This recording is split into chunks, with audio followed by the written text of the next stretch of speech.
आज हम बात करेंगे भारतीय संविधान की उद्देशिका या प्रस्तावना पर। नेहरू द्वारा प्रस्तुत उद्देश्य संकल्प में जो आदर्श प्रस्तुत किया गया है उन्हें ही संविधान की उद्देशिका में शामिल कर दिया गया है। संविधान के 42वें संविधान संशोधन 1976 द्वारा यथा संशोधित उद्देशिका निम्न है। इसे प्रियम्बल भी कहा जाता है।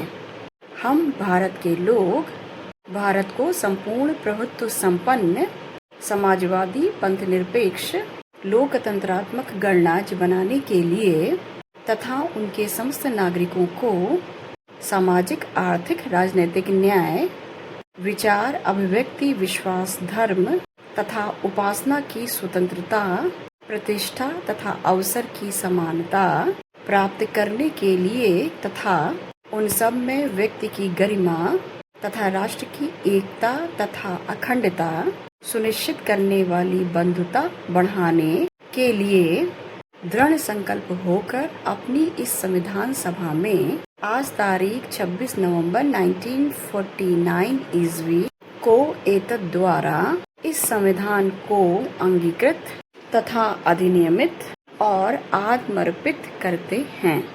अगर हम संविधान की मुख्य बातों को जानें तो ये संविधान की कुंजी मानी जाती है। प्रस्तावना के अनुसार संविधान के अधीन समस्त शक्तियों के केंद्र बिंदु अथवा स्रोत भारत के लोग ही हैं। प्रस्तावना में लिखित शब्द जैसे हम भारत के लोग इस संविधान को अंगीकृत अधिनियमित तथा आत्मप्रत करते हैं। यह भारतीय लोगों की सर्वोच्च संप्रभुता का उद्घोष करता है। इसके अतिरिक्त प्रस्तावना को न्यायालय में प्रवर्तित नहीं किया जा सकता है। यह निर्णय यूनियन ऑफ इंडिया बनाम मदन गोपाल 1957 के निर्णय में घोषित किया गया है। केशवानंद भारती बनाम केरल राज्यवाद में यह माना गया कि संविधान का प्रस्तावना एक अंग है, इसलिए विधायिका इसमें संशोधन कर सकती है। प्रस्तावना को संविधान का मूल ढांचा माना गया और संसद इसमें इसके मूल ढांचे में कोई भी नकारात्मक संशोधन नहीं कर सकती है। संसद इसमें केवल वही संशोधन कर सकती है जिससे मूल ढांचे का विस्तार तथा मजबूतीकरण होता है। 42वें संविधान संशोधन अधिनियम 1976 के द्वारा इसमें समाजवादी पंथनिरपेक्ष तथा राष्ट्र की अखंडता शब्दों को जोड़ा गया। इस प्रकार हम देखते हैं कि प्रस्तावना हमारे संविधान का एक संक्षेप रूप है।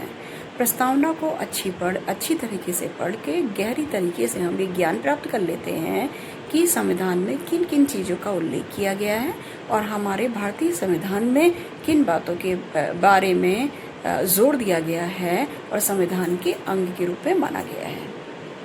प्रस्तावना प्रियम्बल मूल ढांचा है जो संविधान का, और एक सिर्फ प्रस्तावना के कुछ लाइनों को पढ़ने से ही हमको संविधान की एक रूपरेखा संक्षिप्त या संक्षेप के रूप में प्रस्तुत हो जाती है।